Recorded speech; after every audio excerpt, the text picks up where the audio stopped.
Hey all, I'm Chess here, and today I'm going to be going over another one of my online games, and we're going to go through it, we're going to analyse it, and we're going to see if there's anything we can pick up that could improve our gameplay. So let's go look at the board. So I'm playing white, and I play e4. My opponent plays with e5, I play knight f3, opponent pawn to f6, and I thought this was very surprising. I'll be actually honest with you, I've never seen this opening before, which, yeah, it really did shock me, I'll say that. So I continue with the Italian game, which is one of my favourite openings, I must say. He plays knight c6, I then castle, bishop c5, I play c3, preparing d4.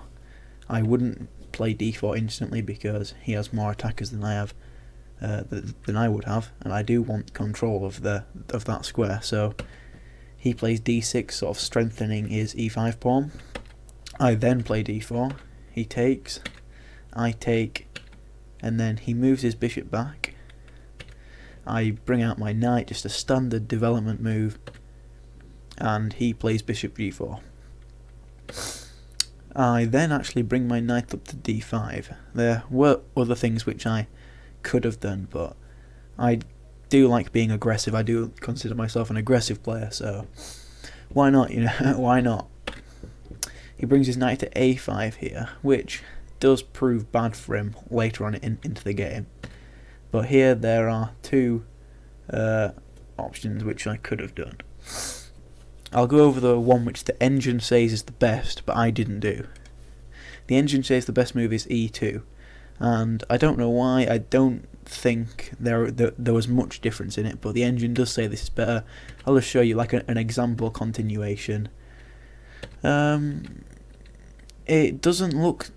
It looks good for white, but I'd much rather take my position, if you get what I mean. Like after the pawn drops here, I wouldn't say it's even. I'd say white still has an advantage, but I'd much rather have my position. So if we go back to here, knight, I play, knight takes on b6, and my thinking behind this was, I was hoping that after he takes with whichever pawn that he does, I think it's the a pawn, I can then check just to get out of that the knight attacking on c4, so I just play check. And also what's happened, it's opened up this a file which I will use later on for attacking. Now he attacks the bishop, I just simply bring the bishop back to e2, just alleviating this pin here on the queen. The bishop, the knight's free to move now, sorry, the bishop won't take the queen because it's not there. Now he plays, what does he play? d7. Yeah, he plays bishop to d7, and this is a huge blunder, as I can simply go ahead and play b4, and that's it. I've won the knight. But first off, we'll go over what the engine says is the best move. The engine says the best move is to take on f3. So when I take back with the bishop, brings out his knight, just a continuation. Putting pressure on d4 with that. I've got this nice little square I can go to. Takes. See, it's the engine here says that it's white's winning, but is not winning by much. If you look, it only says I've got a 1.5 pawn advantage. Yeah. So I bring my bishop. Yeah, this sort of continuation. To be honest, I'd say it's sort of open and closed, which if it was an open game, the bishops would reign supreme, and if it was a closed game, the knights would do well. But yeah, so let's go with he brings his bishop back to d7. I play b4, winning the knight. I simply take here. He takes with his rook. I bring my rook here because my plan here was to put some e-file pressure. I can push on my pawns, take, and after an exchange I was thinking maybe move my bishop and have a nice pin on the king with the knight, which could have worked out quite well actually. So he then castles. I now bring my bishop to d2, threatening his rook. He brings his rook back. I play a nice check with the queen to b3, forces king into h8. And now my a-file plan is formulated with my a4 move, and after if for some reason he moves his rook away, I'm not too sure why, but I carry on, just play a5. He plays b5 actually, surprisingly. I thought he'd take personally, but no. I then bring my bishop up here because I noticed that this pawn here is undefended, so why not go for it? Putting pressure on the pawn, and he defends this with bringing his knight to c8. I continue with my a-file attack and play a6, and he then plays b6, and there were two things which could have happened here. I'll go through the engine preferred line first, which I don't like actually. I think it ends up with slow play, but that's what engines are known for. They're known for that. They're slow play, but they're gradual advantage. So the engine would say play g3 in this position, and I'll just show you a quick continuation. I don't want to get too much into it, but as you can see, there's a pawn hanging on e4, which I don't particularly like, and yeah, this sort of position is not too great for me, to be honest. I don't like it. Well, apparently white has a 6-pawn advantage here, so I'm obviously missing something because white is winning by a massive amount. But personally, I'd rather go with what I did, and I simply carried on with my attack and played a7. And I think the computer doesn't like this move because when rook a8 is played, that sort of ties my rook down to the piece in a way, and it also allows the knight to take. But anyway, I now play d5. I'm sort of trying to open up some lines, maybe attacking, possibly. He then plays c5 actually, and I was surprised at this as well. I take, hoping that his bishop would take my bishop on b5, but then he plays his bishop to g4, attacking my knight. I bring my knight to d2. That's sort of because I don't really want double pawns.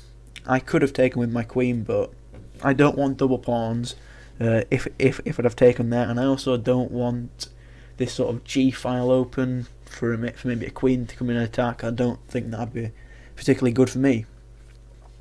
But what this also opens up, I didn't notice this at the time, but I noticed it later on into the game, that I can now play knight to c4 and then knight to d6 or knight to b6 later on, which is what I do, and it works out quite well. So he brings his bishop back here, and I don't really get what this was on about. So I then play bishop a6, sort of attacking the knight, just gradual play, and this is the moment where I actually noticed the c4 move with the knight, and I thought it was quite good. Personally, yeah. So he brings his rook over. I would have taken with the bishop, just because you're winning a rook, and in the game, if I'd have noticed that, that's what I'd have gone for. But I sort of eagerly played knight takes on d6. And there are advantages of this in that I can also fork I can have a fork with the king and the queen, and the rook would have to take, and then I could take the rook with my bishop, which is sort of alright in a way. But anyway, what happens is, what have I done there? So he brings his queen to d7. Yes, sorry about that. I think it is a later on version of the board, but he brings his queen to d7 to stop this. Anyway, after I bring my knight to f5, sort of unleashing this bishop on the rook, he brings his rook across. I then start mopping up material, so I take b6. He brings his knight over, trying to gain a tempo on my queen, but I simply take on c5. Brings his bishop back again. There isn't really much he can do, to be honest. All my pieces are attacking. I don't like my rooks being like this. Normally I am an aggressive player, so I like to open up a file and just bomb my rooks down, but in this game, for some reason, I just saw better attacking opportunities. So anyway, I carry on relentlessly attacking his queen with a bishop to c6. His queen comes down to b3, which eventually will be the end of him, because now after I play c7 attacking his rook, he brings his rook down. Now I just start to chase the queen, and after the queen goes to b2 and I play bishop to f4, I don't think there's one square which his queen can go, and that's where his queen would be safe, and that is b3. And for some reason he doesn't play this, and he plays rook g8, rook fg8, sorry. And now with me simply playing rook eb2, eb1, sorry. Now his queen's got absolutely nowhere to go. His queen's falling no matter what. The engine says that the best thing to do is just simply just to take the rook. However, for some reason, I don't know why, this guy decides to go and play queen e2, and this is like the worst possible move he could have done, because I'm simply just going to take, as we'll see. And at this moment he resigned. I think that was the obvious blunder of the match.